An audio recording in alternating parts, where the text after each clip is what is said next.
Welcome back to creative J. അപ്പോൾ ഇന്ന് നമ്മളൊരു ലീഫ് പെയിൻറ്റിംഗ് ആയിട്ടാണ് വന്നിട്ടുള്ളത്.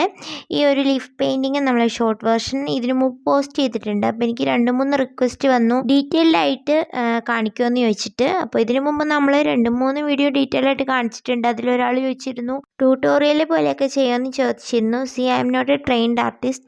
സോ അതുകൊണ്ട് തന്നെ എനിക്ക് പറഞ്ഞു തരാനുള്ള സയൻറ്റിഫിക് കാര്യങ്ങളായിട്ടൊന്നും പറഞ്ഞു തരാൻ അറിയില്ല.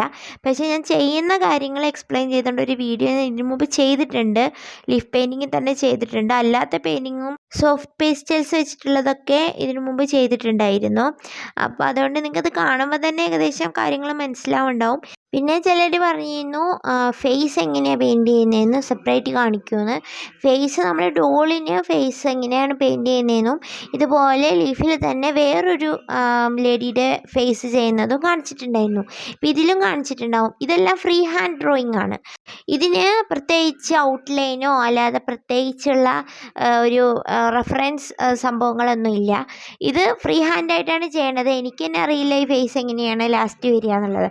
ആ രീതിയിലാണ് ഞാൻ പെയിൻറ്റ് ചെയ്യാറ്. സോ അതുകൊണ്ട് തന്നെ അതിനൊരു പ്രത്യേകിച്ച് പറഞ്ഞു തരാൻ എനിക്കറിയില്ല. ഞാൻ ഫേസ് എങ്ങനെയാണ് പെയിൻറ്റ് ചെയ്യുന്നത് എന്നുള്ളതിന് വീഡിയോ ഞാൻ ഇതിനു മുമ്പ് ഇട്ടിട്ടുണ്ട്. അപ്പോൾ അത് കണ്ട് ഏകദേശം കാര്യങ്ങൾ മനസ്സിലാവും. അപ്പോൾ ഇത് അത്തരത്തിലൊരു വീഡിയോ ആണ്. ഇതൊരു ലേഡിയുടെ പെയിൻറ്റിംഗ് ആണ്.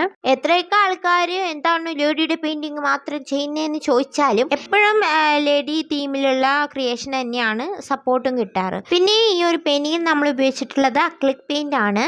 ഞാനിവിടെ ഉപയോഗിക്കുന്ന അക്രിലിക് പെയിൻറ്റ് സാധാരണ കുപ്പിയിൽ വരുന്ന ഒരു ക്രാഫ്റ്റിനൊക്കെ ഉപയോഗിക്കുന്ന ആ ഒരു അക്രിലിക് പെയിൻറ്റ് തന്നെയാണ്. മറ്റേ ട്യൂബിൽ വരുന്ന കുറച്ചും കൂടെ ഫൈൻ ടെക്സ്ചറുള്ള ആർട്ടിസ്റ്റിക് ക്വാളിറ്റി ഉള്ളതല്ല. അപ്പോൾ അതെനിക്ക് അഫോർഡ് ചെയ്യാൻ പറ്റിയിട്ടില്ല ഇതുവരെ. അത് വാങ്ങിക്കണം. ഒരു വൈറ്റ് ഞാൻ വാങ്ങിച്ചിട്ടുണ്ടായിരുന്നു. വൈറ്റ് എനിക്ക് എപ്പോഴും ആവശ്യമുള്ളതുകൊണ്ട് അത് മാത്രമേ ഉള്ളൂ എൻ്റെ കയ്യിൽ. ബാക്കിയൊക്കെ കുപ്പിയിൽ വരുന്ന ഫെവിക്രിലിൻ്റെയോ ഫ്ലാഷിൻ്റെയോ അല്ലെങ്കിൽ ക്യാമലിൻ്റെയോ ഒക്കെയാണ്. അപ്പോൾ നിങ്ങൾക്കും അതൊക്കെ ഉപയോഗിച്ചാലും മതിയാവും. ഫേബർ കാസ്റ്റിലിൻ്റെ അങ്ങനെ ഒരുപാട് ബ്രാൻഡിൻ്റെ ഉണ്ട്. അതിലേതെങ്കിലും ഉപയോഗിച്ചാൽ മതിയാവും. അപ്പോൾ ഇത് നമ്മൾ ഇന്ന് പെയിൻറ്റ് ചെയ്യുന്നത് കുറച്ച് ഉണങ്ങിയ ഇലയിലാണ്. ഞാനിത് ഷോർട്ട് വീഡിയോയിൽ പറഞ്ഞിട്ടുണ്ടായിരുന്നു. ആലിലയിൽ വരയ്ക്കണമെങ്കിൽ ആലില കിട്ടണമല്ലോ. അത് കിട്ടുന്ന അമ്പലത്തിൽ നിന്നാണ്. അപ്പോൾ അമ്പലത്തിൽ പോകുമ്പോൾ മാത്രമേ നമുക്ക് ആലില എങ്ങനെയെങ്കിലും വീണ് കിടക്കുന്നതോ അല്ലെങ്കിൽ താഴ്ന്ന മുമ്പെന്നൊക്കെ പറിക്കാൻ പറ്റുള്ളൂ. എപ്പോഴും ഒന്നും ആലില പോയി അമ്പലത്തിൽ നിന്ന് പറിക്കാൻ പറ്റില്ലല്ലോ.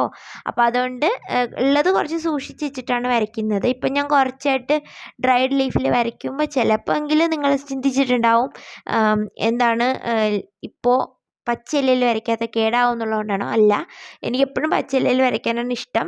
ഇനി പച്ചയിലയിൽ വരയ്ക്കുന്നുണ്ട്. ഇപ്പോൾ മഴയൊക്കെ ആയതുകൊണ്ട് ഉണങ്ങാനും ഒക്കെ പാടായതുകൊണ്ടാണ് കുറച്ച് സൂക്ഷിച്ച് വെച്ചിരുന്ന ഇലയിൽ പെയിൻറ്റ് ചെയ്തിരുന്നത്.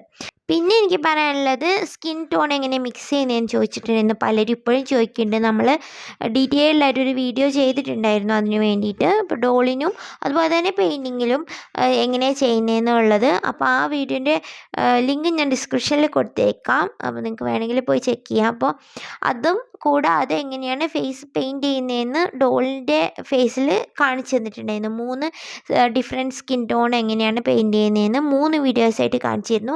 അപ്പോൾ നിങ്ങൾക്കത് യൂസ്ഫുൾ ആവുമെന്ന് വിചാരിക്കുന്നു. നിങ്ങൾക്ക് മാത്രമല്ല എനിക്ക് യൂസ്ഫുൾ ആവും. എനിക്കും കുറച്ച് ഒരു ബെനിഫിറ്റ് ഉണ്ടല്ലോ അതിൽ നിന്ന്. അപ്പോൾ നിങ്ങൾ അത് കാണുകയാണെന്നുണ്ടെങ്കിൽ അതിൽ നിന്ന് എല്ലാ കാര്യങ്ങളും മനസ്സിലാവും. പിന്നെ എനിക്ക് ഇത്രയും കാര്യങ്ങളൊക്കെ പറയാനുള്ളൂ. ഒരുപാട് സയൻറ്റിഫിക്കായിട്ട് പറയാൻ അത്രയും ഫൈനായിട്ടുള്ള ഡീറ്റെയിൽഡ് ഒന്നും ഇതിനകത്തില്ല.